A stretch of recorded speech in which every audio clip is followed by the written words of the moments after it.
Ve burada tabii bir diğer durumda özellikle Mısır'ın seçilmiş Cumhurbaşkanı'nın özellikle mahkeme salonunda çırpınarak ölmesi ve neticesinde ailesinin bile defnine müsaade edilmemesi de içimizde kanayan bir yaradır. Değerli dinleyiciler, bugün dünyamızda adaletsizliğin en çok yaşandığı yerlerden birisi İsrail işgali altındaki Filistin topraklarıdır. Daha birkaç gün önce sokaktaki masum bir Filistinli kadının İsrail güvenlik güçleri tarafından alçakça öldürüldüğü görüntüler bile vicdanları harekete geçiremiyorsa artık sözün bittiği yerdeyiz demektir. İsrail neresi?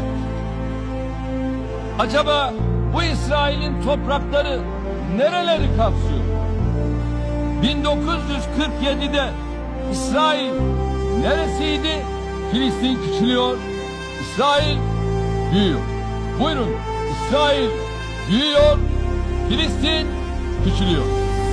Ve geliyorum bugüne, güncel durum şu: artık adeta Filistin yok, neredeyse tamamına yakını İsrail. İşte sıkıntımız burada.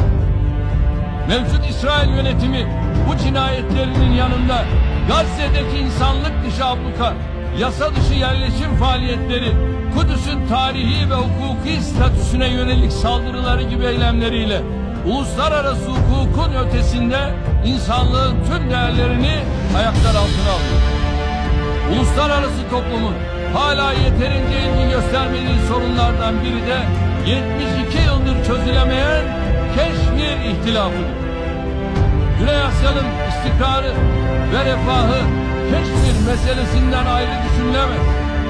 Şu anda Birleşmiş Milletler Güvenlik Konseyi'nin Birleşmiş Milletler'in almış olduğu karara rağmen Keşmir adeta abluka altında ve 8 milyon insan Keşmir'den ne yazık ki dışarı çıkamıyor.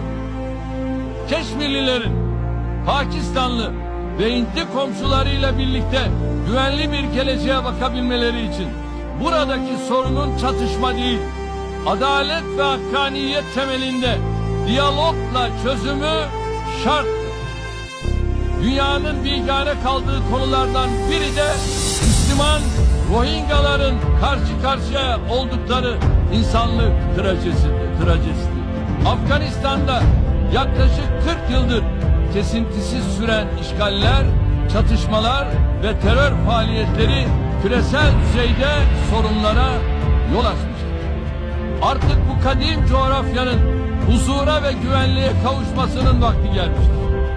Uluslararası toplum olarak hep birlikte bu konuda sorumluluk üstlenmeli, çaba göstermeliyiz.